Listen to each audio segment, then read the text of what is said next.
Hey everybody, Ryan from the future here again. We recorded this back in October, right before the first single dropped, and it was a wonderful 3.5 hour long conversation. The guy is a wealth of knowledge and a genuine master at his craft, and it was very difficult to edit down all of what he said into what is presented here in this interview. Down below in the description, I've went ahead and provided time codes for specific parts of the conversation, so if you want to skip ahead and not watch the whole thing, you can. It was a genuine privilege to get to talk to him about the process and to work with him on this record, and I can't thank him enough for what he did. I hope you enjoy.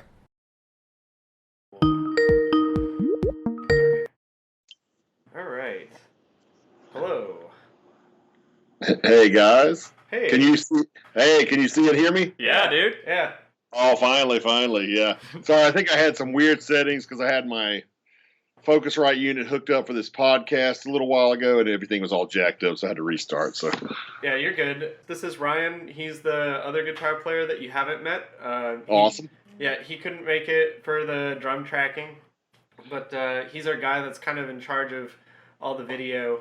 Awesome. Yeah, man, it's a real pleasure to actually get to meet you and everything. Like, I feel bummed out I wasn't there for the first roundabout, When, but yeah, that's been a minute, right? When did we track drums for that thing? I can't remember. It's been It was like last February, yeah? okay, yeah. So it's definitely been a minute. Yep. yeah.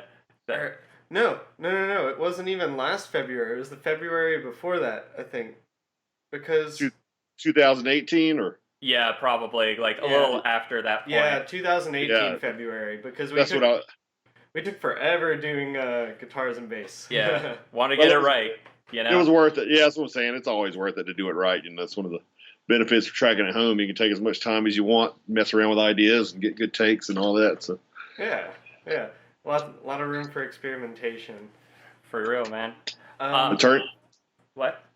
I was just gonna say it turned out killer. So Well, thank you, dude. So basically, like, we just wanted to get your thoughts on the process, kind of looking at it in retrospect. gotcha. Well, to be honest, man, I like everything's such a like a just a big storm of projects going on at one time. It's like I honestly can't remember a lot of specific details on this record or whatever, Yeah. or any record for that matter. um, but but yeah, I'll try. I mean, I'll try to think about some stuff. Like I said, it's such a blur at this point. That's kind of how I imagined it. Like you get so many projects that it's like you're kind of trying to sift through like. Yeah, well, yeah, the projects that I do, like with BT Bam or Contortionist, where they're like here for a month, and there's like no distractions.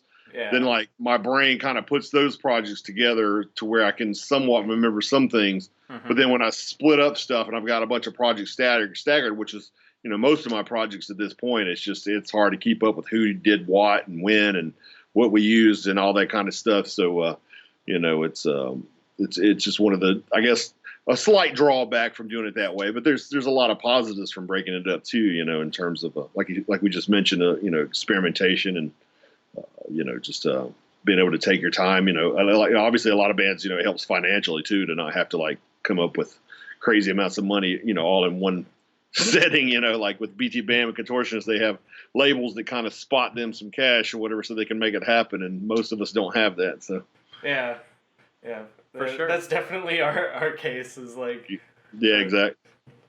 Just trying to put it all together.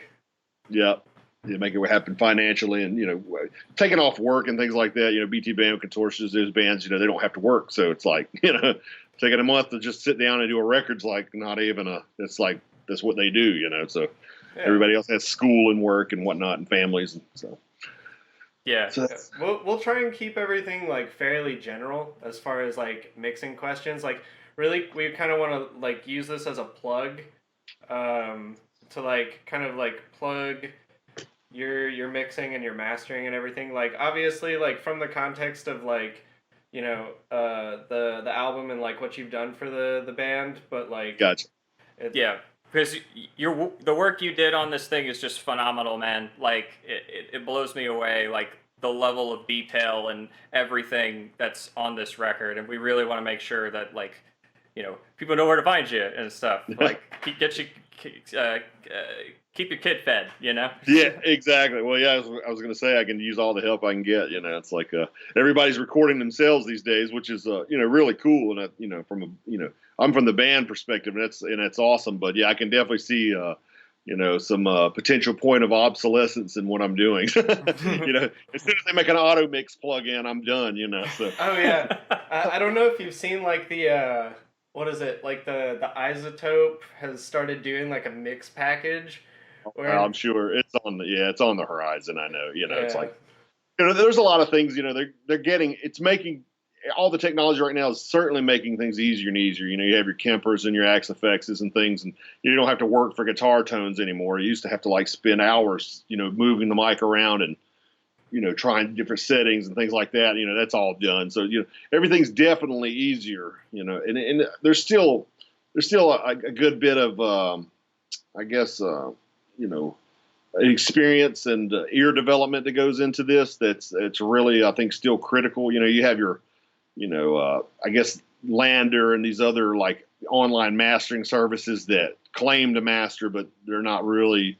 I guess by definition they kind of are in some aspects, but you don't have there's no artistic, ear on. There's no human ear to really decide whether this is, unless the artist hears it back and like, yeah, this actually does sound good, and it's and there's no potential sonic things that the computer didn't notice, Right. But a lot of times that just takes experience, and so I think I'll be in business for a little while. Things like I said, just finding detail in the mix, and I can't imagine there's going to be a program, program that's going to be able to take a record that's as dense as what you guys did and be able to really carve out enough space for things and stuff, like in an artistic way anyway. You know what I'm saying? It's like, there's a lot of give and take with extreme styles of music, progressive styles of music with loads of layers and stuff like that. And, with you guys in particular, there's compromises that have to be made, like in moments, like, for instance, for your record, like I said, if you have a big moment and it's like, I usually try to let the band or the artist kind of direct me. I get it in the ballpark of what I think sounds like a cool starting point. With the band's, opinions on overall tones and production value. And then I try to, get a good starting point with that. And then I let the band just kind of like, hey, tell me what I need to adjust, what needs to come up and down. That'll kind of give me an idea of what they want the focal point to be. And then, and then I kind of sculpt as we go along around that, like it's like, hey, here's right with your guys' stuff in particular, like, hey, right here, the symphonic, the orchestration stuff is the focal point. Then obviously I had to, I can just trim back on the guitar EQ and level a little bit, things of that nature, possibly do a little more compression to get the dynamics, a little more consistent so that the other stuff can cut alongside it, There's some other tricks as well, with harmonic saturation, harmonic distortion, and stuff like that you can use to stuff you wouldn't think like, hey, we're going to put this, an overdrive on the orchestra. Nobody would really, on the surface it doesn't sound like a good idea, but when you're fighting against a wall of distorted guitars, it really helps. It helps those mid-range and upper mid-range, frequencies kind of. Cut in the mix, like stand forward in the mix to run a little bit of drive on it. So I do remember using some techniques with some of my analog mastering gear with that or whatever. Oh, so like, would you use things like parallel compression and kind of like, I've heard of mixing engineers like kind of smashing their parallel comp of like, usually they do it on drums, but could you hypothetically like do that on an orchestra where you like smash the shit out of a parallel comp of like the orchestra and then like kind of use that in the same way? Or yeah, I don't recall doing any parallel compression stuff with your record, but I do, like I said, I guess it could be looked at as a parallel processing in terms of running the drive and stuff, because the clean orchestra's there. It's just you'll blend, like it's a parallel processing of a sort, and then you'll take a drive track that's which everything is sent to that drive track. And in my case, I use my SSL Fusion which has like a vintage drive type of transformer based thing. So super subtle stuff I'm talking about. Nothing that's like, it's not like a tube screamer or anything like that. But it's kind of similar to what, like, with an API preamp or a Neve type preamp with a transformer based preamp, it'll add some. If you push it, it kind of adds a little grit and a little upper mid range heat. I usually call it. People call it warmth. To me, it just does a hot, more present sound. So yeah, but I was able to take and run a side of that. Like an actual bus out the orchestra parts or whatever, and run a drive track, and then I'd bring that up when needed or whatever for the orchestra to cut through without necessarily changing the actual intermix of the orchestra. Sometimes that can be a challenge. Like you start just turning stuff up, then other stuff has to come up or down and things like that. But doing this is, it's kind of like almost an EQ harmonic content based mixing or whatever that kind of helps helps things in the battle that you guys had going on with the foreground. Yeah, we were doing like preliminary like test mixes, kind of like little pre-mixes to experiment, and we were like, I don't really know how we're gonna get the orchestra in there because it felt so dense at points, like with the guitars and the bass are already incredibly saturate, that it was like, well, it's like they're fighting. It's like, do we have the orchestra shine here? Do we have the guitars or the bass and everything come out? And like that was like a big concern that we were really happy to see kind of be not such a big issue, honestly. Yeah, I mean, I think you guys did a wonderful job. To me, it's all orchestration and composition from the composers themselves. And like, I get some stuff sometimes from some clients, and there's obviously no thought that went into it. It's like, hey, we've got 20 things going on here, and it's all in the same frequency range, and it's just like, and then they don't like to hear like, well, dude, something's going to have to be sacrificed. It's like you got to pick, you got to choose. Like, what do you want to be the focal point in this? Instance, I had circumstances where like, there'll be a guitar solo and there's lead vocals and there's, this cool strings part programmed or a synth part programmed that they want to hear at all. I'm like, to me, like, especially particularly with music with the vocals, to the average listener, the vocals always going to be most important, and then beyond that, usually the lead stuff, like the guitar solo-esque type stuff with expression. Any guitar solos, any orchestration stuff, like if there was a super, catchy, like, I don't know, cello line or something like that. To me, I try to, as I'm going through, I try to kind of imagine what the composer might feel like is, hey, this should be the focal point, and even if they're not thinking that, I still try to pull that out for them because I ultimately like think they just, they're hiring me for my experience and expertise and in terms of like, translating their stuff to the average listener to the best of its ability, to the most effective way possible. And, a lot of times, when you write your own music, it's hard to hear things objectively. So, a lot of people get attached in my. Oh. Uh-oh. We'll have to reconnect. Okay. Oh boy. We'll take a short break. Okay, I'm back. Yeah, sorry, it's probably my internet. The last week or so, the internet's been dropping in and out. I don't know if they're doing maintenance or what's going on in my end. So sorry about that. You're good. You're good. With kind of like what you were saying before the call cut out, I think that objective removal from the writing process and like that experience and being able to kind of like make those calls about composition outside of a band is kind of like one of those things that keeps people coming to like professional mixers like yourself. Yeah, that's what I was meaning. Yeah, like the computer can't do that. They can't give you an objective opinion on what like what should take the forefront and just little things like that. I think with this style of music, the production isn't like with more commercial styles where you actually got a label saying, hey, make this a hit song for me. Obviously there's some unspoken rules that the producer can kind of help try to enforce, like, hey, we need a 3.5 minute long song. It needs to be A B C A B whatever song structure. So that doesn't really exist in most of the styles of music that I do, and especially not your music, you know. But having said that, there's still some fundamental things I think that you know, to make it successful, to make your music successful and translate to the average listener. You know, I try to get outside of my, you know, instrumental knowledge or production knowledge and try to think of it in terms of like, hey, I'm a normal person who really doesn't know a whole lot about music, and I'm listening to it, you know, and then like what, you know, what's going to speak to me, like what's going to sound bad to me, you know, and I try to, you know, I'm not trying to, I'm never dictatorial about how the bands want their, how the band should have their mix, you know, like obviously they have, you know, whoever's paying for the record has the final say, but you know, I usually try to take what their ideas, and then I'll let them express all their ideas first, and then if I have any tweaks or adjustments beyond that, you know, or suggestions, then I'll make those toward the end of the project. And luckily with the Pro Tools and the, you know, all your DAW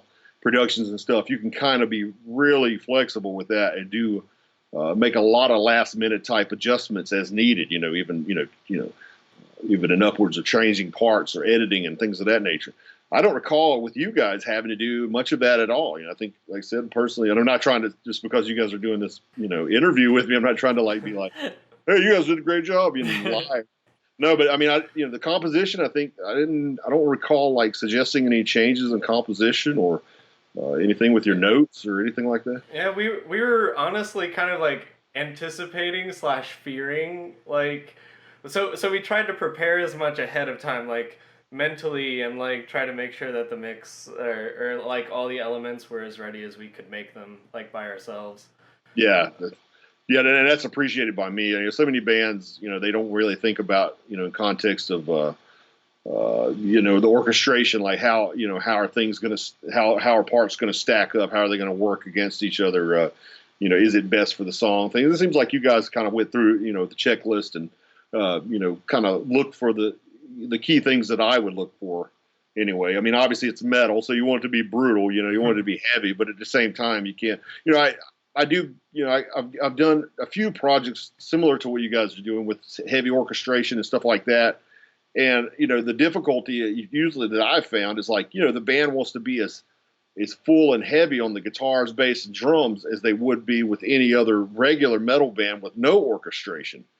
And that's just almost impossible. You know, it's just difficult. It's, you know, there are moments where we can have it full, you know, like as with you guys, there's brutal moments where the guitars are ripping and, you know, everything's thick and, you know, punchy and stuff like that. But then, you know, there's moments where we back off and let the orchestration take the forefront. And, you know, and I think just the kind of thing you have to have. And that's, to me, it's a good thing. And from a listener standpoint, from an average, dynamics are just, you know, it makes it more interesting. You know, it's not just the same brick wall of sound the whole time.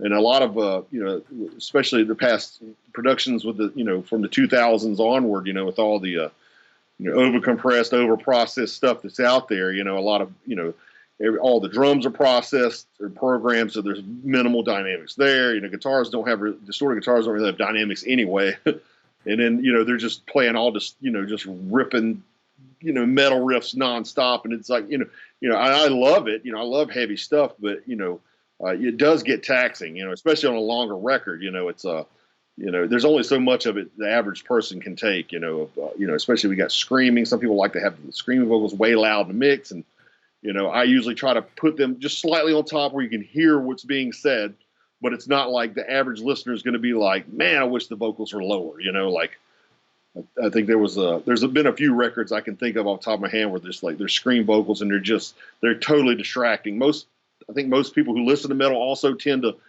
like the instrumentation or even play the, you know, guitar, drums, stuff like that. So they want to hear the riffs too.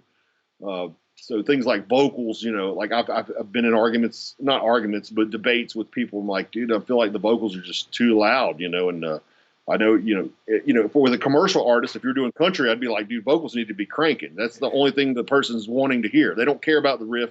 They don't care about the drums. They want to hear those lyrics and whatever else. But it's like with this style of music, it's like they want to hear all the instrumentation. The vocalist, to me, is treated like kind of like another instrument, you know, kind of especially with screams, a kind of a pseudo percussive instrument in the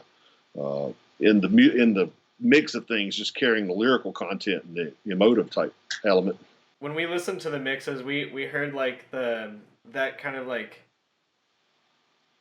that flow between orchestral and like main like instrumentation with the guitars and bass, and it's like that's kind of what we were going for because we wanted to write something that was a little bit more dynamic, and we didn't know how it was going to take shape in the mix, but that like hearing it was really really really awesome. And like with albums like Colors, with the vocal balance and everything, and you can still hear like all the instruments and everything, like that was, as far as like looking at people for like mixing and like production, like that was kind of like a big what words. This kind of goes into something I did want to talk to you about. I gotcha. Something we took to heart from you talking about it was the concept of ebb and flow and everything. Yeah. And we really wanted to take that to heart with this record, and especially with like the keeping in mind the spaces between all those instruments and kind of like what needed to breathe and all that stuff. And I guess I kind of wanted to talk to you about that, and how did that apply to your process at all? Like, I just usually try, like I said, if it seems like the artist has a good grasp on the orchestration and that kind of stuff, I try to preserve what they have. I've had some, of course, you probably remember, when we started, I'm like, hey, are there any records that kind of give me an idea of what kind of sounds you like for your drums, your guitars, the overall production, things like that. And then, like if you had given me something that has no dynamics and it's one of those brick wall type records, then I would have been like, hey, you're hiring me to do it. I'm going to do what you want me to do. Since like I said, since what you guys gave me file wise and based on the references and stuff, I kind of sensed, and obviously, like I said, you guys know my work with BT Bam and some others, and I think, by default, I kind of assume a lot of people are coming to me and they're familiar with that work, and that work's kind of on the more dynamic, side of things. So I try to usually carry that forward just natural. That's naturally what I prefer to do with music anyway, is to preserve dynamics and preserve, there's, the amount of, I guess, the naturalness to what I try to do as well. I like a slick modern production, but I don't want to sacrifice the organic, like all the real drums, all the real guitar sounds, all the real, the performance that's in there. I think there's a, production and even in the mix, you can kind of strip a lot of the life out of all that stuff by over compressing. I honestly don't use a lot of compressors. I usually use more like auto sum limiting just to kind of trim off the peaks and things. And any I guess smoothing or evening and dynamics kind of happen from harmonic saturations and things like that. Obviously distorted stuff kind of is naturally compressing, and but that gives it it keeps things natural and earthy. The snare drum doesn't sound like a spaceship or whatever when you hit it. It's like it sounds like a snare drum. It's and it's not Phil Collins. Yeah, exactly. Yeah. Don't get me wrong. I love, the production stuff is really fun. And if you guys came to me and like, hey, we want it to sound super produced, like an 80 snare drum or whatever, like that'd be fun from an engineer standpoint, but, for metal and rock, it's traditionally performance-based art. And I think,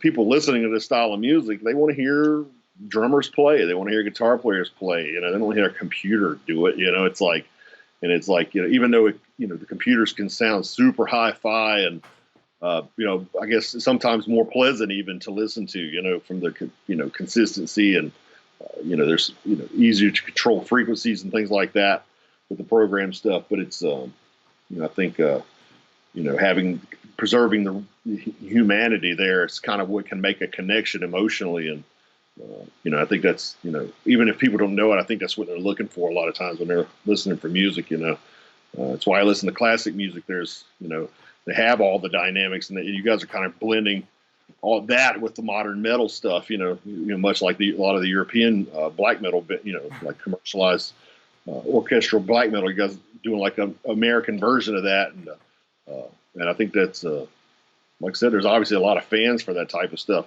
Metal and like I think classical, music or like orchestral music, kind of there's parallels, in the instrumentation and stuff, and I think it works well together. Always love. Yeah, that kind of complexity to music is something that like we really strove for, because like everybody kind of has.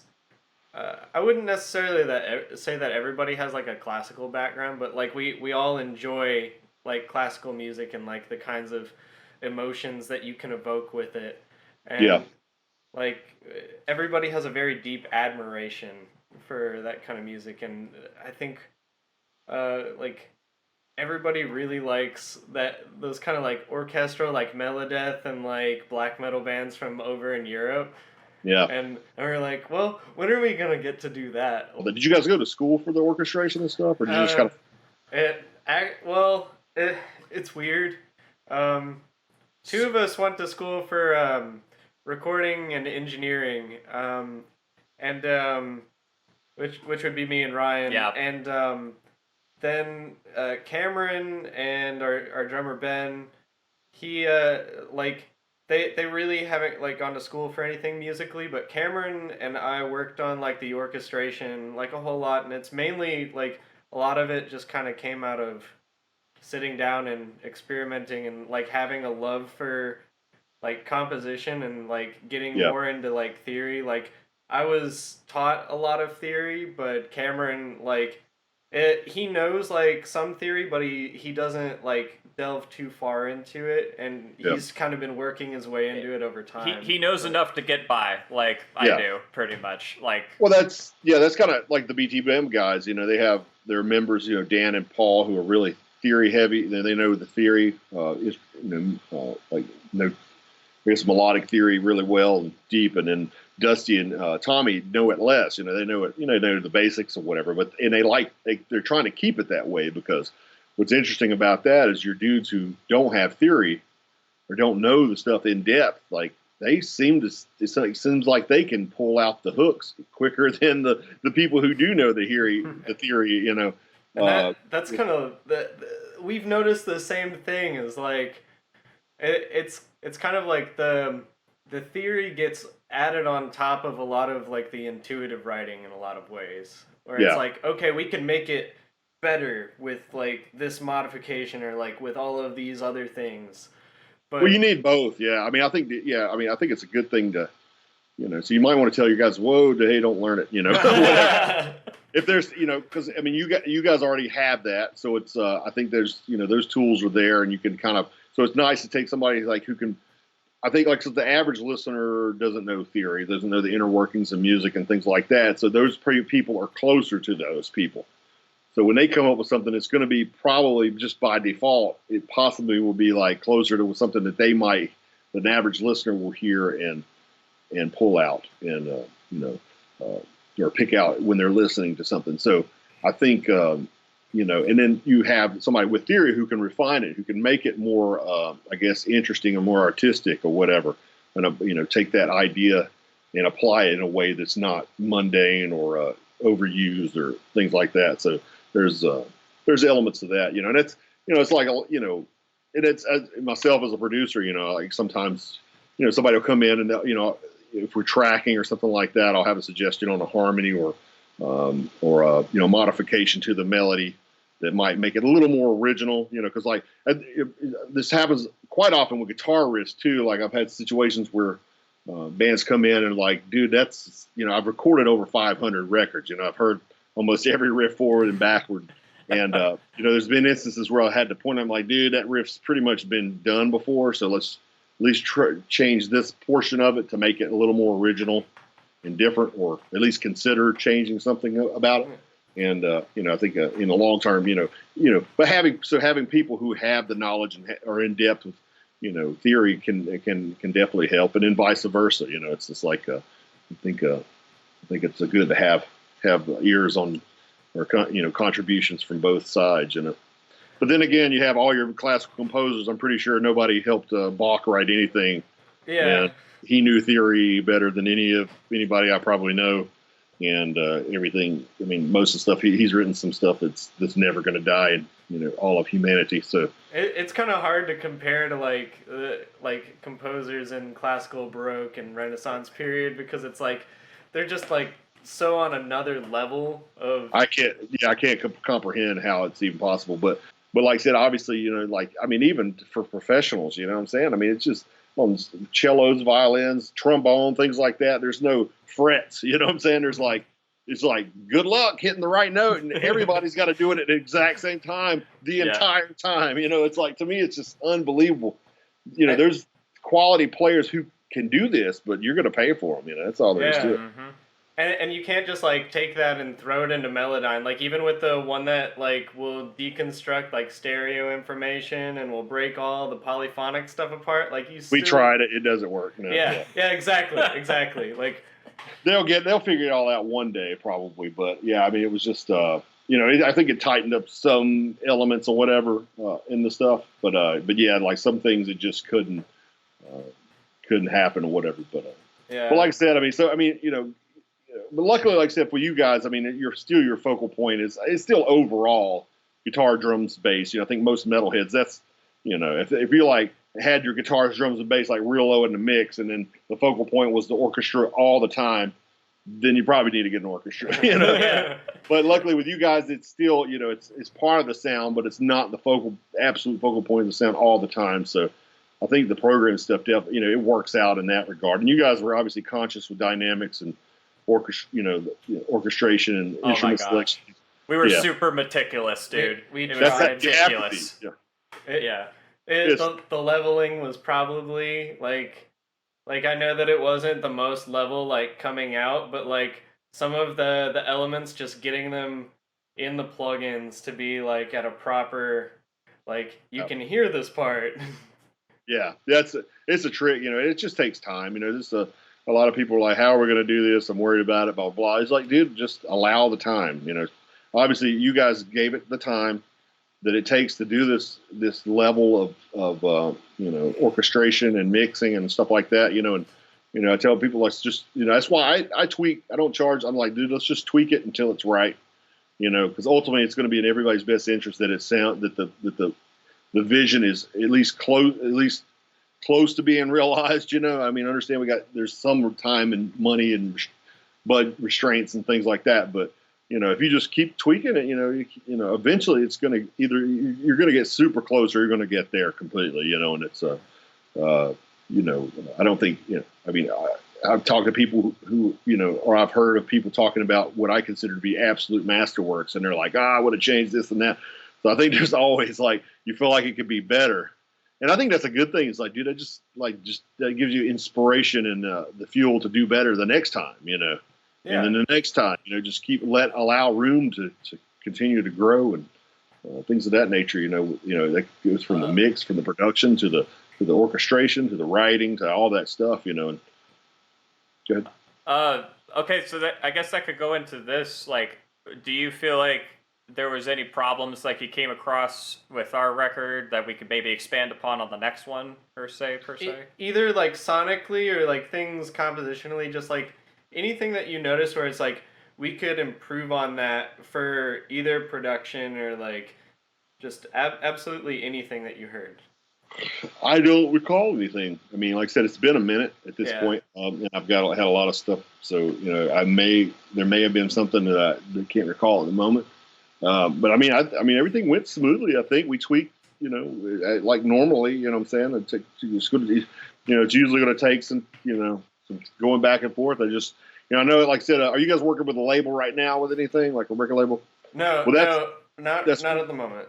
That's one thing that's going to come into play. I mean, I'm pretty sure if you guys keep at it, you'll probably get picked up by some label at some point, and they're going to have a lot of labels try to give deadlines, and it's like a lot of times you label people, even people who've been in bands, they don't, especially with this style of music or more progressive styles of music, they're going to be like, hey, yeah, we need a record, it needs to be done and mixed and everything in 2 months, and it's just like, that's one thing you might want to spearhead going into the agreements. Like it's not likely we're going to have a record in that time frame. To do a Hatebreed record, you can do it in like 2 weeks. It's like, this is not a Hatebreed record. Just like with BT Bam, even with their labels in the past, and now they pretty much like, hey, we're going to take whatever time, we're going to book 6 weeks, and then we'll book a couple weeks after that to listen, a couple months after that to listen to it and tweak, and the label's like, all right, whatever. Earlier on, the label was not like, all right, whatever. They're like, we need the record done like now. And it like every time you get labels in those situations, it shortchanges the record every time because it just takes so much time and effort to write the material. Then to track it takes more time and effort than any other style. Then, just to tweak it out takes more time and effort to do it. There's so much more work that goes into it. And, labels don't always understand. So that's, I would just say in the future, just make sure we do it like this. It's like, there's plenty of time, and you can obsess over those details because that's what made the difference. It's just like, it's just every once in a while we get lucky. Like VT Bam, a few records are just kind of like, hey, this is we're done tracking and it's almost mixed. It's like it's, every once in a while you'll get lucky, but then sometimes you have to fight through something. Like, dude, I don't understand why this isn't coming out the way we want to. And if you have time, you can usually pull it out and get close, or at least, or possibly realize your original vision, but then sometimes, like there's like crazy deadlines. You're like, all right, we just got to make a compromise and just roll with this, whatever. And that's in nobody's best interest, in my opinion. Even if you got hardcore fans, they will wait. They'll wait a couple extra months or whatever. It's not going to be the end of the world. And the labels think in other terms are like, oh, we've already run ads, or we've got to meet Christmas shipping deadlines. Like, who cares about that? Ultimately, when this piece of work, this work of music, could potentially, be a classic, for decades. It's like, I mean, you see what like I said, a prime example of this is Justice for All by Metallica. I love that record. It's one of their best records, in my opinion. But the mix was rushed. They got in the studio, and they're like I said, they got Jason Newsted on the record, and they heard it, and they're like, this is overplaying. So they were like, we got to turn this stuff down, and they just turned it down where they couldn't hear it. The label just didn't give them the time to retrack the bass, to work through the bass parts the way they needed to be.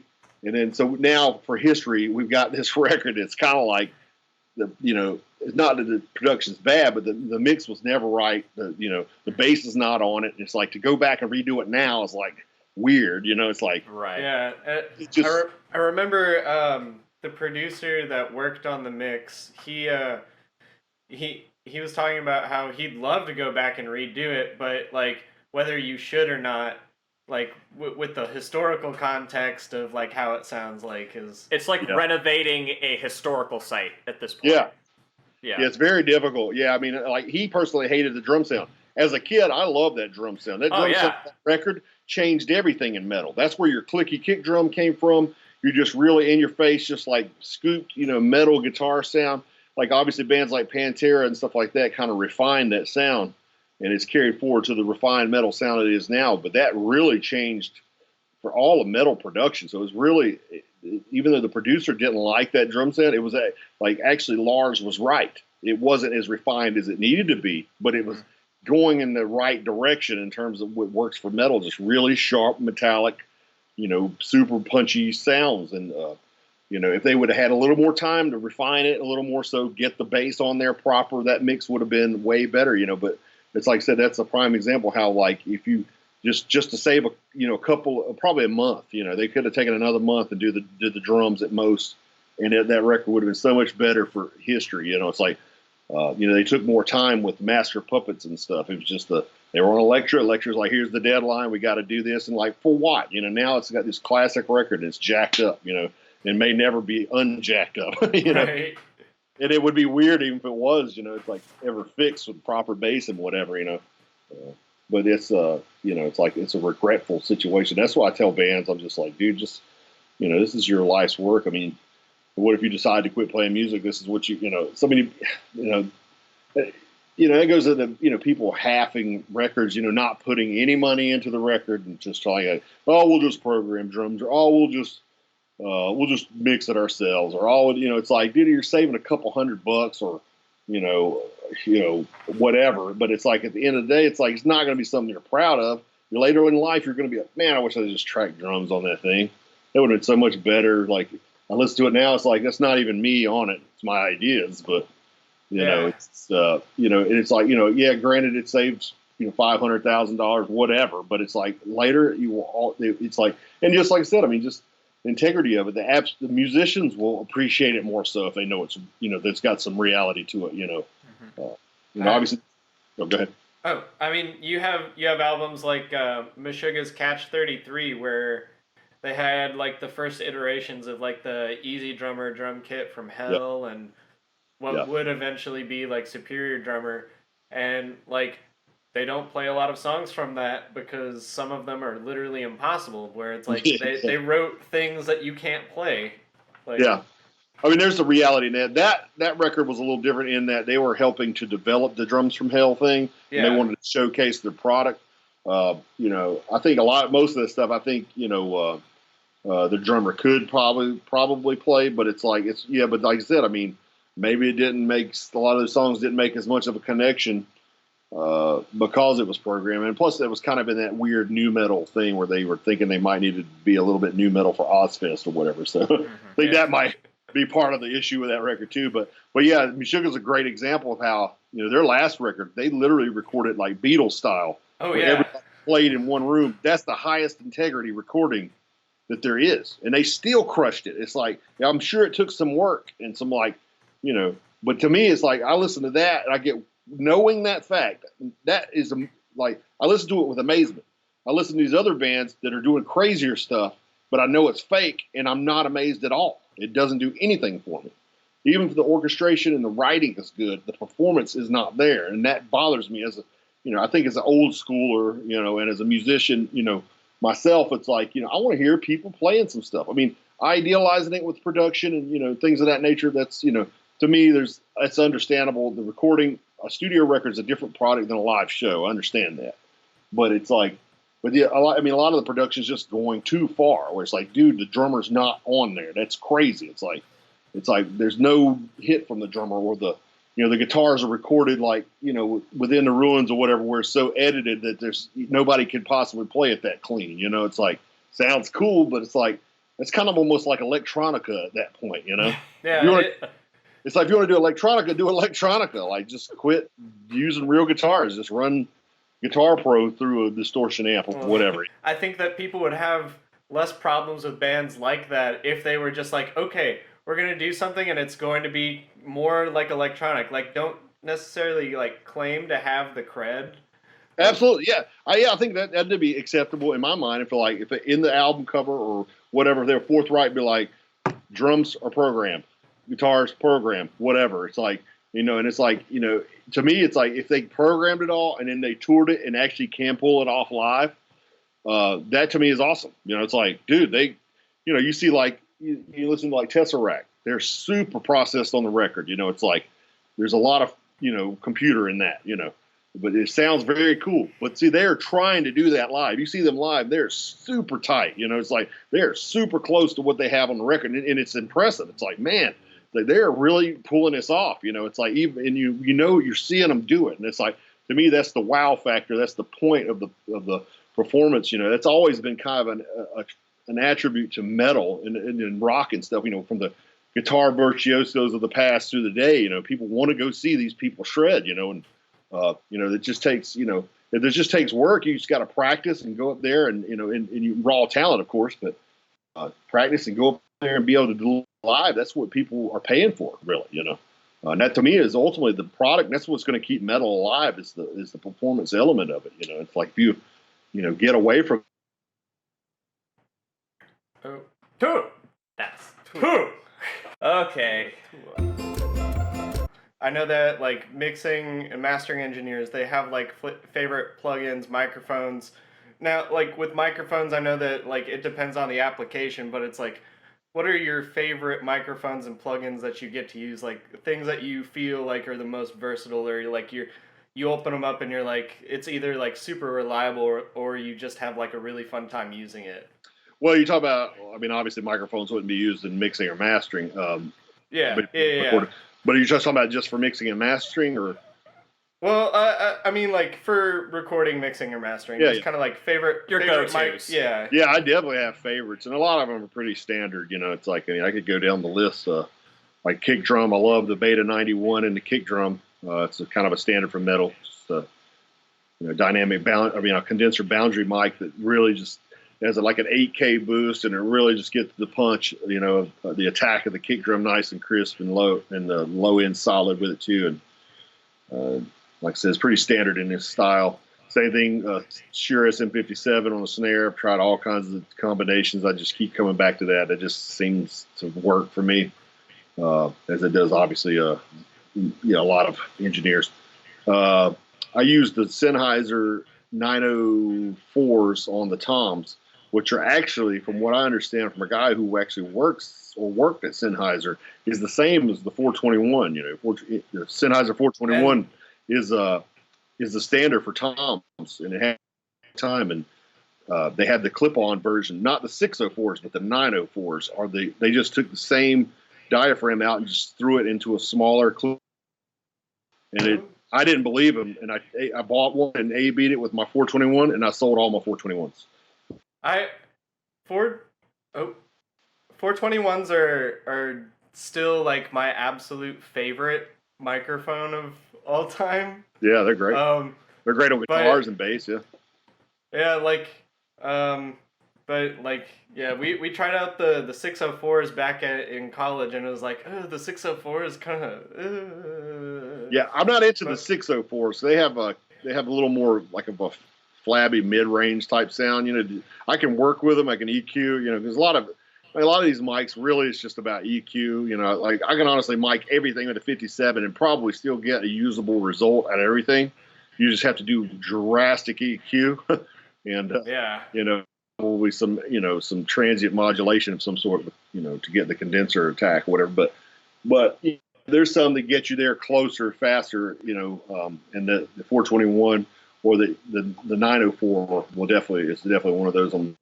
I use a 904 instead of the 421 on the bass as well. A bass cab, I'll throw a Beta 52 and a 904, both pretty much on axis or whatever, and that kind of seems to give me a full spectrum on the bass guitar amp.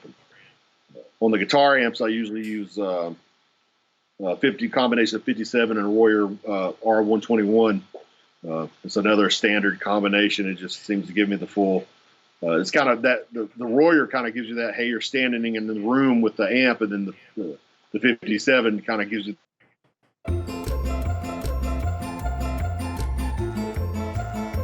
It's vocals. It's either SM7 or a Neumann U87. There are a couple standard. I usually try those first, and it depends on the vocalist, his vocals, whatever.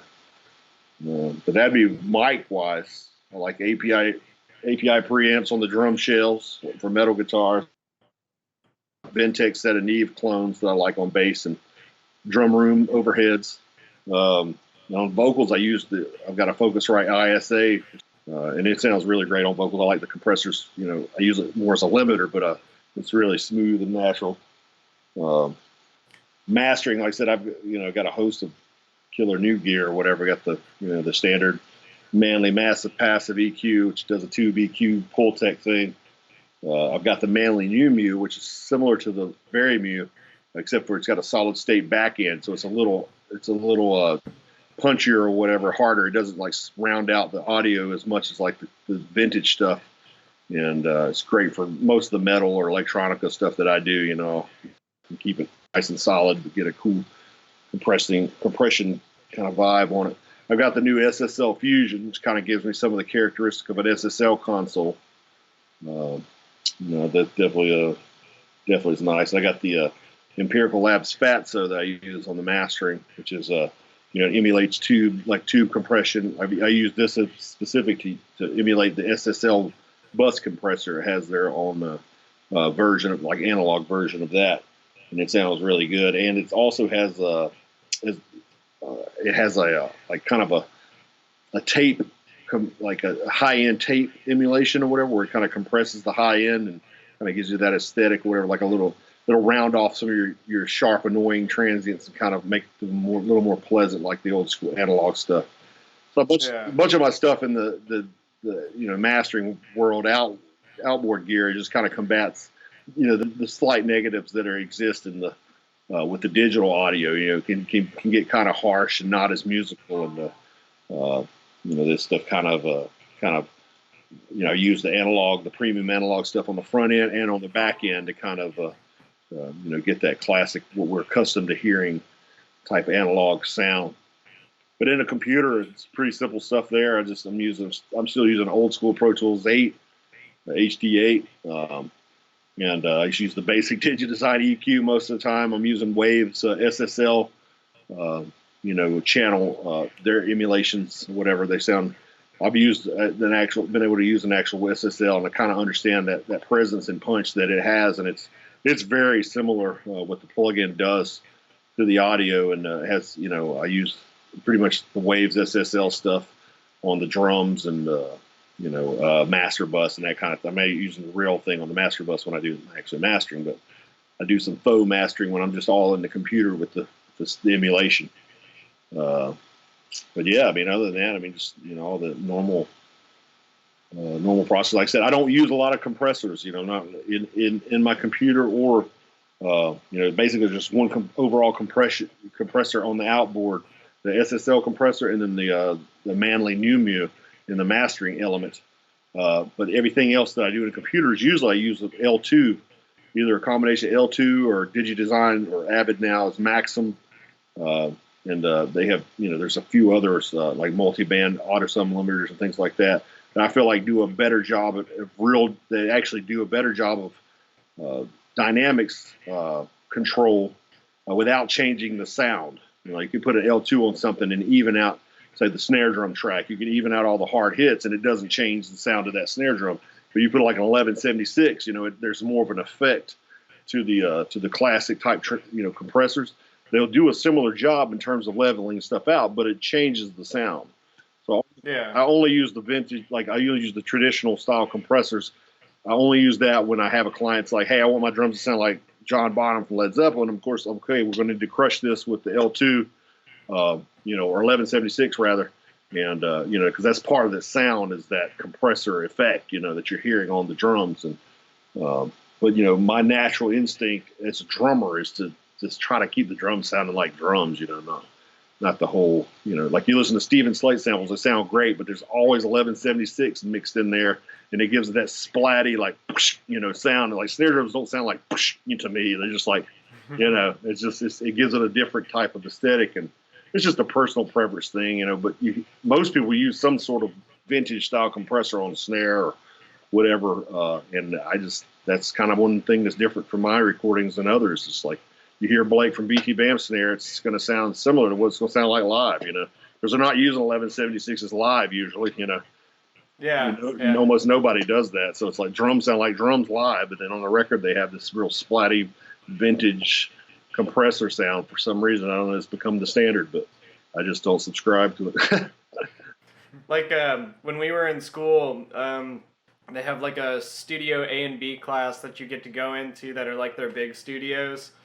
And they have like LA2As in there. They have like all the fancy gear, and we were like, everybody had this conception that the LA2A was like, this legendary compressor, and it's like let's all use that for everything. Yeah, it sounds great. I mean, don't get me wrong. I mean, there's instances where it can be cool, but it's a lot of people are using it more as an effect. It really doesn't do a great job of actual dynamics processing. It's most people are using it for the harmonic content that it's adding through the transistors, twos, or transformers, whatever, particular unit it's got, whatever. But it's using that to add that analog vibe to it, and then to add the character or the transient shaping aspect of the unit itself. And it's like I said, 1176. It sounds different than the LA2A, and then you've got your there's various styles of like your DBX.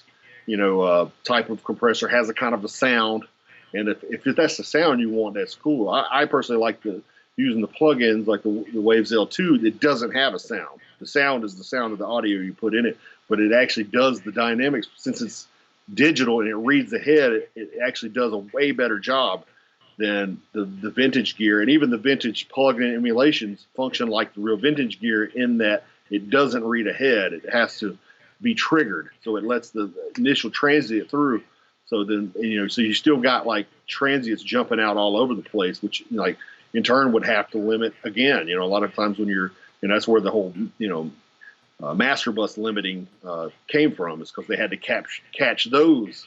You have a slower attack or whatever on the master bus compression or whatever to catch all the transients that the 1176s and LA2As missed. It's like and they did what they could back in the day. And it's I think that legend comes from the old schoolers who that's what they used, and they were able to get amazing sounds with it. But I think we've been able to, with the new plugins and things, we're able to take things to another level. And and it's a lot of what you're hearing in a lot of modern mixes. That's the difference, honestly, is the L2, the waves or the waves inspired type of auto sim limiting thing. It started with L1, and then my favorite's L2, and then they've got L3, and Ozone's got their own version. There's so many different versions of the brick wall limiter, and they've created a loudness war. So it was definitely a problem creator to a degree, but there's still there's a certain there's a a smoothness or whatever, evenness that the human ear kind of does this naturally. And a lot of people I read up on this years ago that as volume increases, like live, things sound so good, to us, even though they're not as compressed like live, because the levels kind of our human ear naturally compresses when things are at loud level. So the LA2 kind of does that what the human ear does at lower levels. So that's why, to me, I think that's why it sounds good to me, because it's like it's just taking that loud level and just making it lower and just as even as if it were loud, kind of thing. So. Yeah. It's like a contour, a natural contour. Yeah.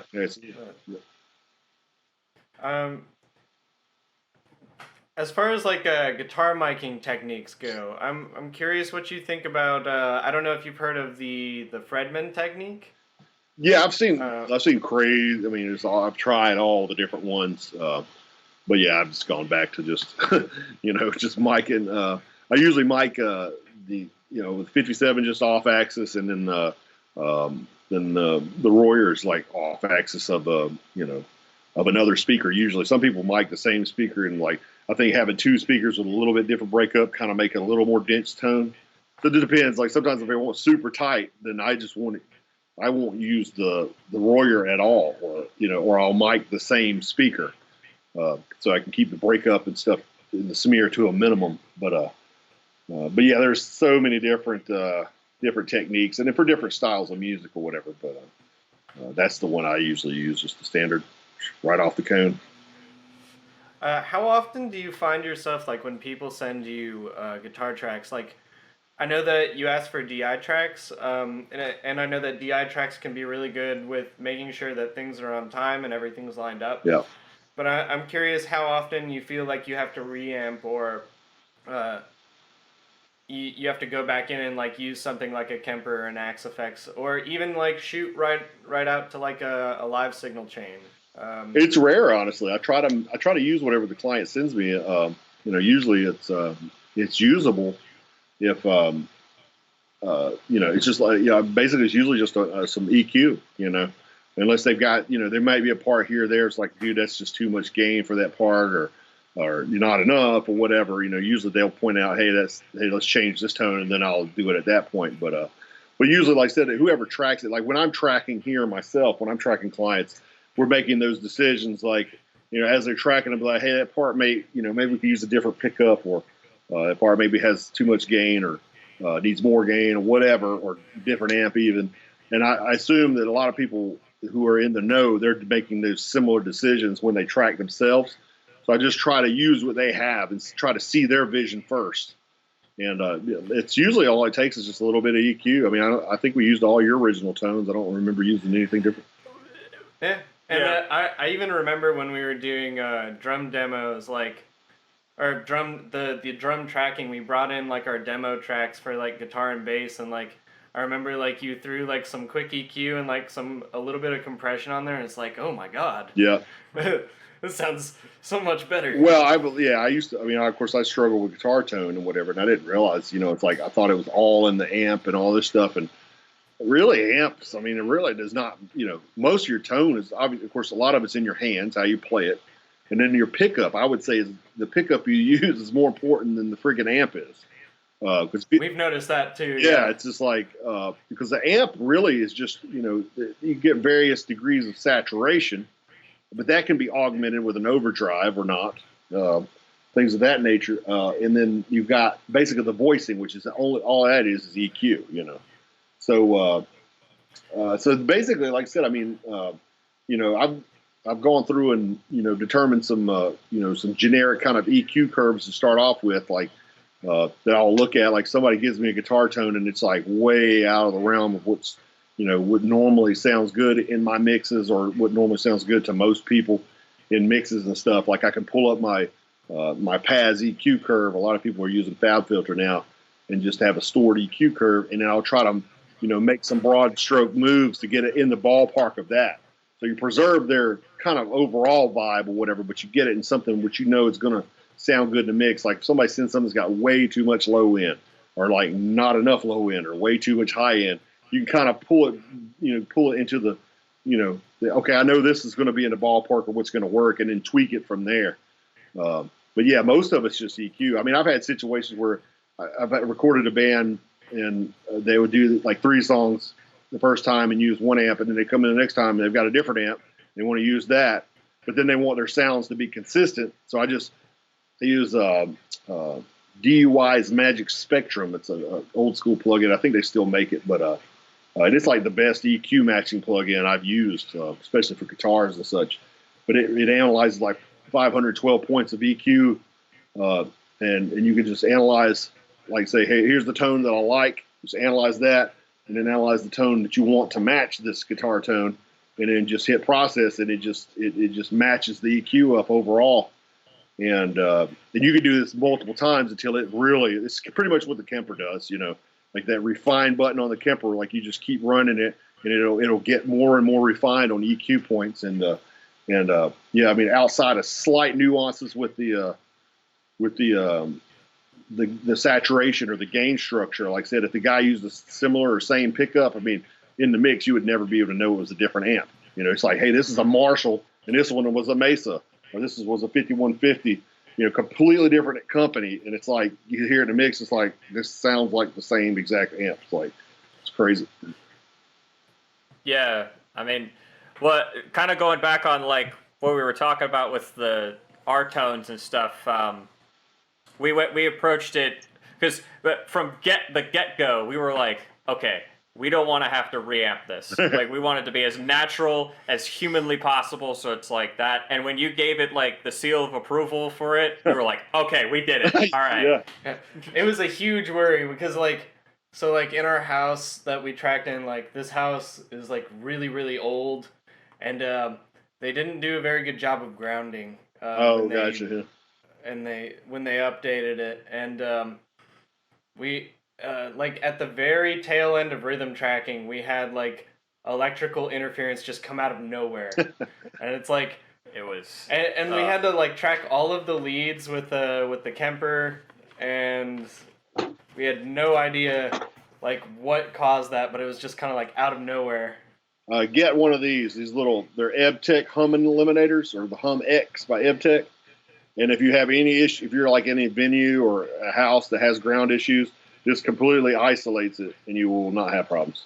For some reason I've been doing it all these years, and the guy was like, "Yeah, man, try this," and we hooked it up, and like, there's the ground, it's gone. Like, it's like, because I would try to reverse polarities and all this stuff, and I don't know what these things do really, but they just they isolate, they break the ground problems, So for and it's such a time saver. You just plug it up, and it's like, okay. Moving on. Oh my gosh, we would have loved that. We need to get that then. Yeah, because you never know, like the venue or like what it's like, and then like I said, I mean, weird issues with electricity stuff kind of blows my mind. I've tried to wire up pickups and there's no logic. It's like it doesn't work how you think logically it would work. It's like there's like some magic to it. So, but yeah, if you just get those items and carry them around with you, you'll always be in no problem with that. But yeah, I don't recall any issues with y'all's tracks. Like I said, I mean, I get a lot of, obviously, I do a lot of progressive stuffs, and people are more learned musically, and then that tends to translate being more learned in the engineering department as well. But for instance, I just did a like kind of a pop punk band, younger band, obviously, or I'm assuming doing the style of music. But they sent me stuff, and I swear they tracked their record. Obviously, they threw a mic in front of like a Line 6 Spider or something in the room at low volumes, and they used every tone that thing had.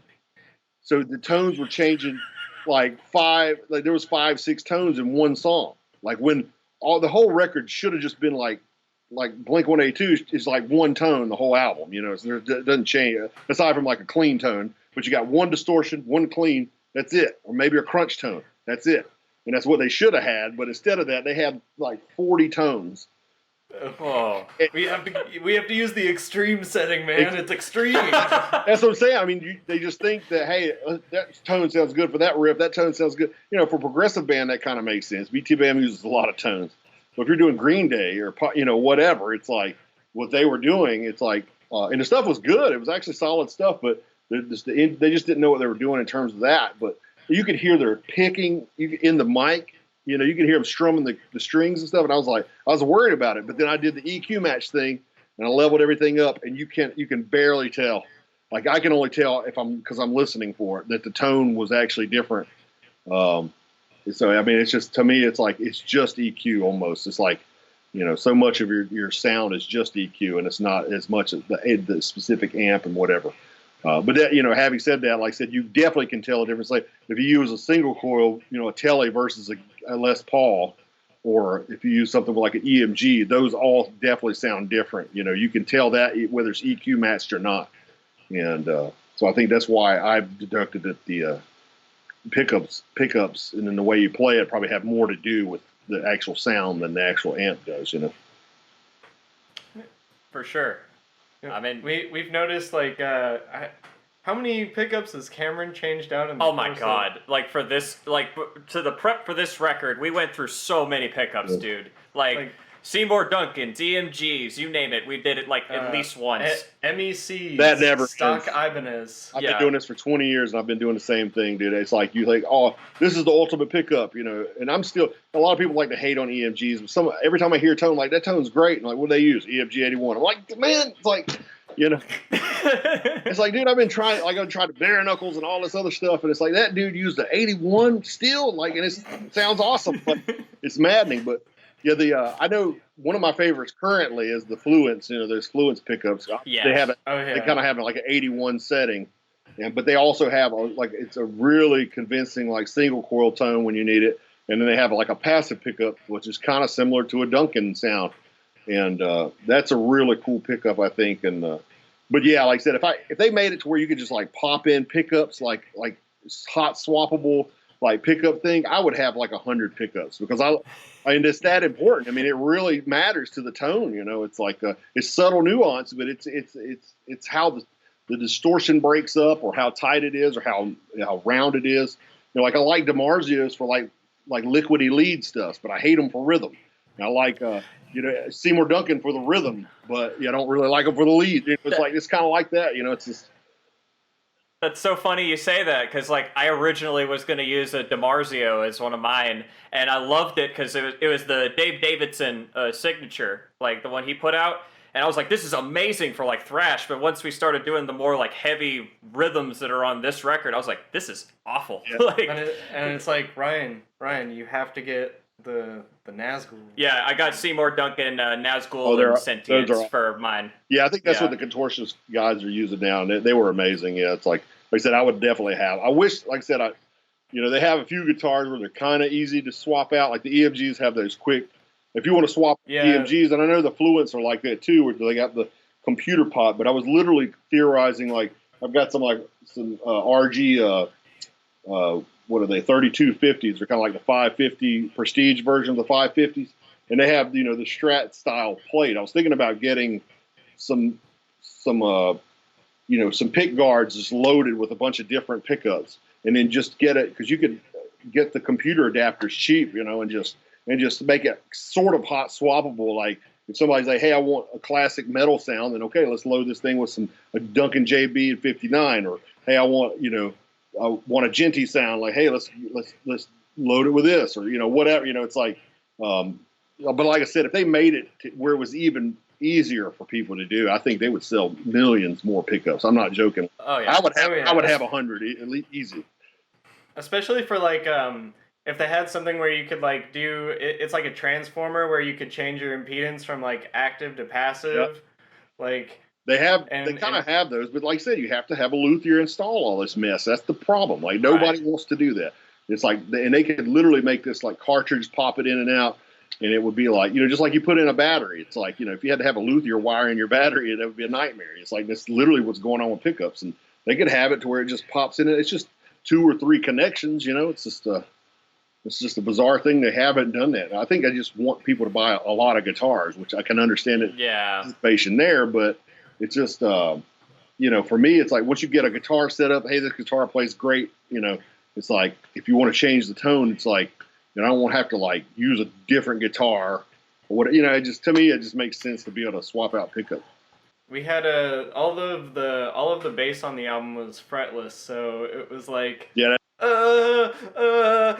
like the tracking for fretless was just like a nightmare because you would play like a part that was like really really hard, you'd get it perfect timing, and then there's a couple notes that are out of intonation. Awesome. Yeah. Great stuff. Yeah, fretless sounds really killer, but yeah, it's like just like with violins, cellos and stuff, it's super hard to play. It's like you got a whole element that you don't have to worry about with a fretted instrument, and you just got to be really on it. I mean, luckily, like I've had some success at hitting stuff with some auto tune or something like that.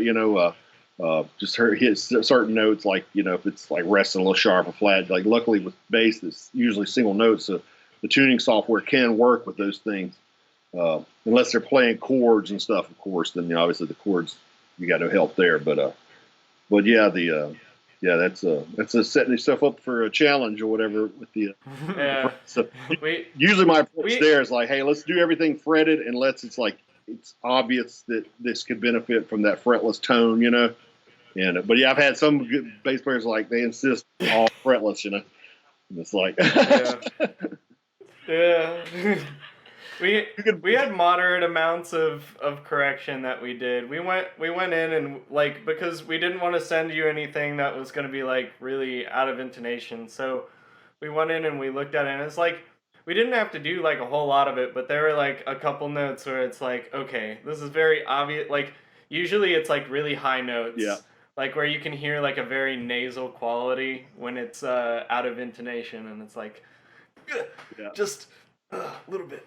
Yeah, I usually kind of, while I'm tracking, I'll just do a mental thing like, would it be quicker just to retrack this, or can I just hit it with the pitch correction, and would that be quicker?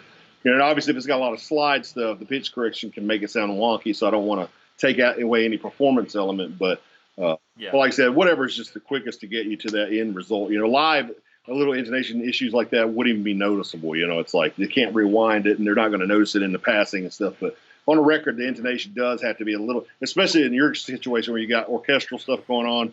It's like, if you got notes in the bass that are sharp and flat, it's going to mess with, you got a tuba going on. It's like they're in the kind of that same realm, and it's just going to sound terrible. It's not right on, And we wrote a lot of orchestration kind of like around trading off, like certain parts are going to follow the bass line and certain parts are going to follow like guitar stuff for like sections. And it was kind of like a balance. So it was like, whenever we got to bass writing, like you could really hear like the orchestration, like you could hear the oscillation between the bass and the orchestration a lot of the time if it was out.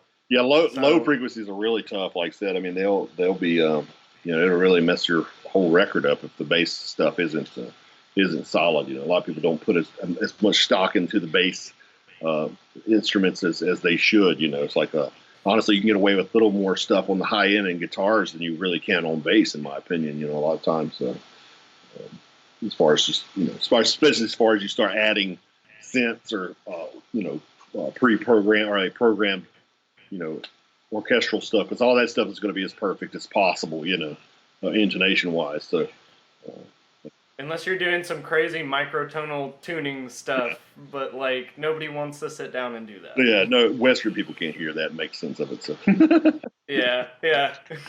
I can't. I've tried to hear it. I'm like, dude, I don't even understand. It sounds all out of tune to me, but whatever. Very cool. Wish I could hear. Yeah.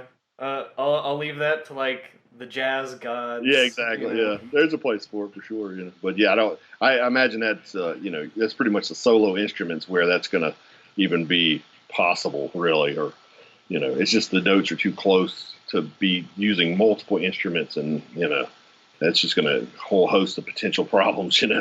I guess a big question that we have is in the shrinking world of like music producing and mixing and engineering is kind of like that, like that's all you do.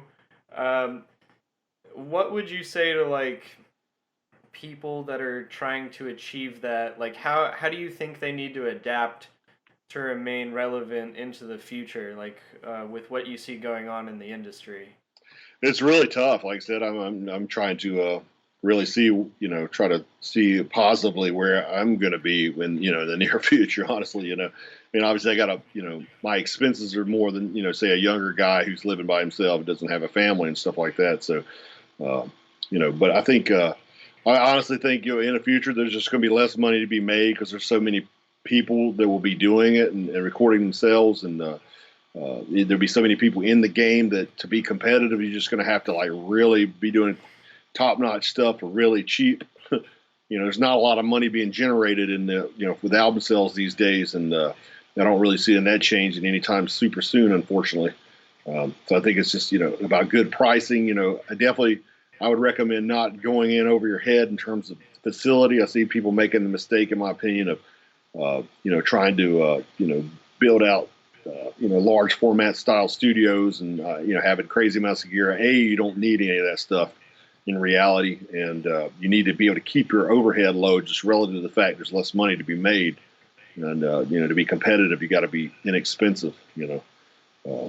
Instead, I mean, particularly with rock or metal, with the style of music I'm doing anyway, that's, what I'm in reference to. Well, I'm assuming pop is even easier. You can a laptop and an interface, small interface and a microphone is basically all you need for rap or pop music and stuff, whatever. But and a lot, now the modern country music, even it's like they're programming drums and stuff of that nature because it's not a focal point. Like, who cares about a performance and that stuff, Yeah, I've heard like a lot of like Steven Slate drums on country music lately. Yeah, they're rocking it up too, and that's part of another element of that. They're making it more aggressive and stuff, and the program more aggressive drums kind of works for that. Well, like I said, to me, I don't think I find that less of an issue. Like I said, because with country music fans, it's about the lyrics and the song. It's not about, they're not listening to a drum performance. The drummer's just keeping a beat normally. So it's like, to me, it's less of an issue than say for a metal band or something rock and metal that's traditionally a performance based art, and it's like the listeners are wanting to hear and witness a performance. But I'd say, definitely things that can give you an edge is to learn the actual real recording of and real engineering of guitar amps and drums and things, because there's still some people out there. There's stuff that takes skill and ear development and time. It's not stuff you can just do. Most people, unless they have extreme talent in this stuff, it's learning the nuances of tuning drums and miking drums and processing, mixing, editing the real drums, things like that. That's stuff that can give you an edge in terms of getting work or whatever. There's some artists who just wouldn't work with you unless you can do that. Can do the real production with the real instrumentation, and I think it's worthwhile to learn that element of things if you want to do this business. And but yeah, as far as I think like a lot of people ask me how I've been able to do what I'm able to do, and do this for a living, and obviously you got to be able to do the work, but I think a lot of it's just I got lucky and recorded a few bands who have sold some records, and just those bands happen to be influential to other bands, and that's what really drives my business. Originally it was my own band that other local bands, including BT Bam, when some of the members were in Prayer for Cleansing, they heard my record and like, hey, that sounds good. Who did that? And they'd find out and be like, oh, he's pretty cheap. Let's do it with him. And then now it's BT Bam and Contortionist and whoever else. It's like, I record their records, and their people hear it and like, hey, this sounds good. I like my record sound like that. Oh, how much? Oh, he's pretty cheap. Let's hit him up and get him to do our record. And it's kind of how it's been going for 20 years, you know. And a lot of band, I know there's engineers that I work with. I think are just as good, if not better, than I am in terms of the actual work and the quality product, the end thing. But they still work jobs just because they never got lucky and they never recorded a band that's influential and people don't know their names still, And I don't know if there's a way that they could advertise or market that's beyond that. I mean, it's like I said, most of the big engineers I know are big because they recorded successful artists, and it's so that's maybe one thing I would advise people to just try to look for. I don't know. I didn't consciously do it. I just got lucky, but maybe there's a way you can like see an artist like, hey man, they look like they might be catching fire. Let me record them for free, or get in with them, because the industry is largely name drop. There's a huge element of that. People like to associate their art, their product with a band or a producer or whatever that's related to album sales or show turnouts or whatever. It's like and you see it across genres. Like you always see a new hip hop or pop artist be like, this new artist featuring this established artist. That's a way of introducing this new artist and making people care. Other like average people these days, it's really hard to get their attention and cut through the clutter with everything that's going on. And so it's that name association. So if you're an upcoming artist and you can somehow get in with some established artists or artists that may have potential of breaking big one day, that's in your best interest. It never hurts to record a bunch of, like local bands or bands who aren't that good. But, honestly, I used to record just anybody and everybody. It's been a lot of practice, but a lot of, there's a lot of times where I would book up with bands who just really aren't up to par, and bands who are quality didn't book with me because I wasn't available. And I recommend against that. I recommend you work with the best artists you can. Maybe pick and choose, with artists like have a potential to do something, and especially if you're in the early stages and you're willing to work for free or cheap, there's other outside of just pure practice. There's no reason to work with super amateur bands who are just or even professional or quality musicians who are doing material that's not marketable or outdated or something like that. It's like it's really not going to do yourselves any, it's not going to potentially further your career, So outside of that, I don't know, man. It's going to be luck for us all, really, So it's like I said, more and more people recording themselves. I think once they drop auto mix, we'll all be, over. Like I said, because there's that notion. I can see like since Lander and there's a few other mastering and all this stuff. Since that's come out, I've seen a decline in my mastering inquiries, even though I'm only $5 per minute of audio, which is about as cheap as it gets for like real mastering with this. I'm using the same gear as like Bob Ludwig, Yeah, it's like, yeah, I know who's like he's like the mastering engineer. Yeah, he kind of defined what mastering is. One of the guys that defined, there's the mastering guys basically same thing. Like we're talking Sterling sound. A lot of these people they're using comparable gear to what I'm using. And I'm doing it at an absolute fraction of a percent of what they're charging. But having said that, it's still cheaper for some people to just to do the E-master or the Lander thing. And they're saying it's mastering, so people believe it, and it's easy.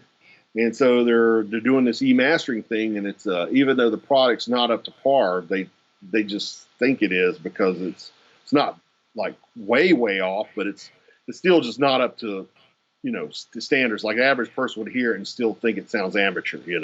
It's not going to make your amateur recording. Like there's an element to having another guy on the other side, that's willing to be like, to give you feedback, be like, for instance, if you guys sent me some stuff and there's some stuff out of tune, I'd be like, hey, can you fix this, this, and this? I didn't have to do that with you guys, but with a lot of bands, I do that. I'm like, I just had a mastering project. It's like, hey, everything's great. This song's got a little bit of clipping. Can you rebounce that? The computer's not going to be able to say, hey, this song's got clipping. Can you rebounce it?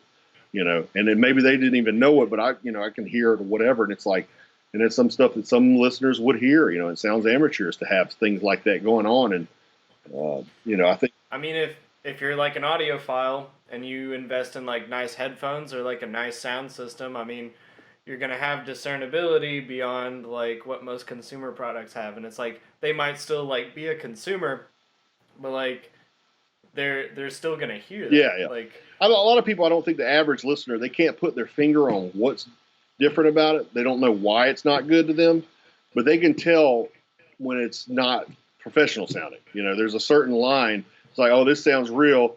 This sounds like a, you know, a local band or whatever. And it's like, it's just like, and I've brought this analogy up with many people many times, but you know, like if you're watching Netflix or something in a movie, you like, hey, this movie looks interesting.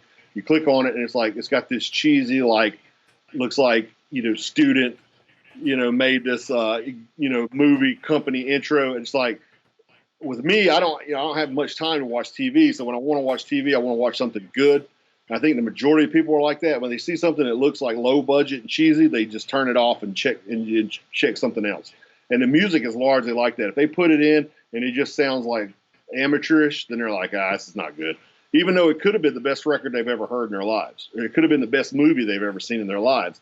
They don't give it a chance because they just don't feel like it's up to par. You know, they just something they can't put their finger on what it is about it. You know, just like these movies, like you can tell it's shot with a digital camera or some iPhones or something like that. You know, versus shot with real quality stuff and with professional video treatments and stuff. Like they don't know the details behind it, but they do know something's different, and they do know they don't like it as much. You know, I think that's what happens in music, and a lot of people they just especially when they're recording themselves, like, hey, this sounds really good for me. This is the best recording I've ever done.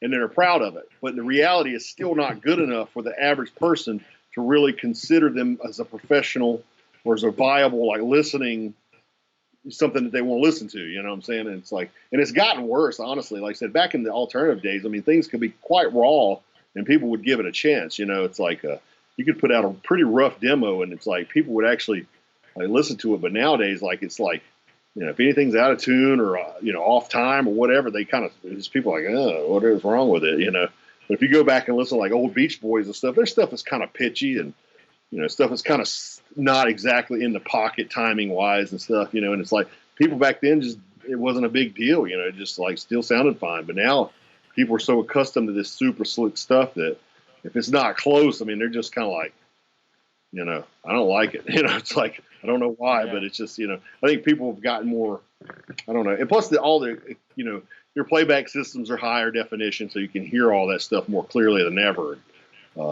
You know, and it's just like with expectations, like I didn't realize how bad, like, you know, old tube TVs were, you know, like I remember I grew up, I thought this is fine. Why do we need a flat screen? You know, I got one just because everybody was getting one. But but it's like then I went my parents to have the tube TV and I went and I saw it. I'm like, oh, this looks like crap. Like the blacks are like gray and it's not even like it just looks like crap. It's like and you just don't realize it. It's like but it's like now society has like gotten used to the higher definition TV and they could never go back. It's the same way with music. It's like they're used to the more produced stuff. I mean, it has to be a certain quality, you know. And it's like I think having another professional, like especially if you're in the early stages, you know, you haven't thoroughly developed or you just don't have the gear or the knowledge to do your own mixes and masters to that acceptable degree, then it's good to just, you know, if it's possible to, you know, an affordable by you to tap into that resource, it's always worth it. So I don't know. Like I said, they may come out with something that actually legitimately works. You know, it's like and legitimately mixes records and you know, they're definitely making it easier and easier. And like I said, you know, this is only relative to rock and metal too, because I truly believe like with pop and rap and stuff like that, it really is already there. You know, all you got to do is push some buttons and swap your beats or whatever. And it's like native instruments is already pre-mixed. Like you don't have to EQ anything and it sounds professional. You know, just as long as you have like the right mastering or right vocal processing plug in, then you pretty much don't have to do anything with hip hop, you know, or maybe even pop music, you know, and you know, so it's already there. You don't, you know, like people are like, hey, I'm looking for somebody to record me with hip hop. I'm like, why? Just buy a laptop and there's no learn how to program. Yeah, exactly. And you don't have there's no learning. You just hit buttons and then like something will sound cool. You know, they all the work's been done for you. You know, it's like and they don't, obviously most of those guys don't have any writing. They're not inspired to really like kind of I guess express anything through the notation or the beat or the melody or anything. They're all about the lyrics and the rhythm patterns and whatever, the delivery. That's the focal point of that stuff. So it's like, I don't know. But with metal and rock, I think that there'll still be an art element to it. There'll be a performance element to it. So if you want to get in the game, stay in the game, you've got to learn how to be that which people could utilize. Think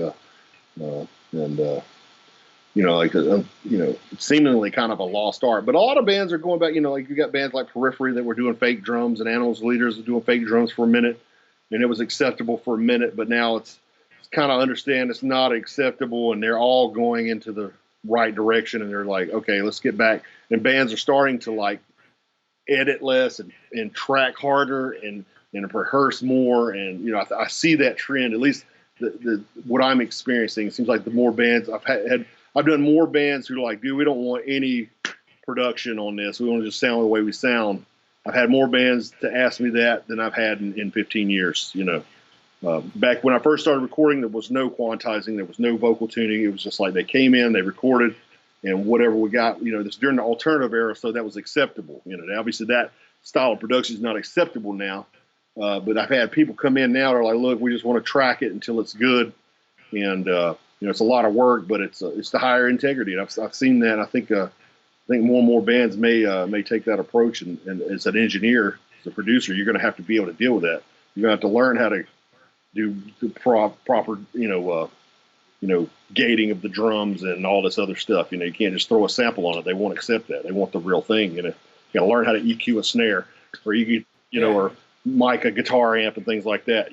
Like with the Kempers and Axe Effects, is that eliminates all that. You don't ever have to learn any of that stuff. And it's like they're going to be in trouble. If you go into it and never learn those things, then you're just not going to be able to do it when somebody comes along and wants it done real. And it possibly could swing back the other way, and everybody might want that, or the majority might want to go back like, hey, we're going to be performing, let's do it as real as possible. And I hope it does go there. I mean, it's the highest integrity. And to me, it's part of the point of doing this style of music. We all enjoy, we got into it because it's fun to play drums and guitars, and it's like, that's what you should do. You should play, and the recording is not programming, it's called recording. You record your performance so you can listen back to it later. I hope things go that way and keep me in business too. Yeah. It's kind of a daunting prospect, thinking about having to stay relevant and kind of like see where that swing of trends goes. Yeah. But kind of in line with that, how can people reach you? Like your website? Do you prefer like website? Facebook? Yeah, either one. Yeah, I've recently rebranded. You guys maybe know about that. Like, it's JamieKingAudio.com now. So yeah, you can check me out on the site and check me out. You can hit my Facebook page up, whatever. I know Tommy from BT Bam is my manager now. So if you email the Jamie King Management, he'll intercept your email, and he'll handle you until basically like something technical comes down the line that I need to answer and stuff like that. But yeah, my Facebook is direct to me, so you can also hit me up there if you want to go direct. And but yeah, it's good. And you don't just do recording and mixing and mastering. You also will do like lessons and stuff as well. Yeah, or are you? Yeah, I do. I do education sessions from time to time, and obviously I have my stuff on creativelive.com and the URM. They have a class with the contortionist on there. So there's stuff available. I have my tone crate, Kemper tone bundles also. They're available.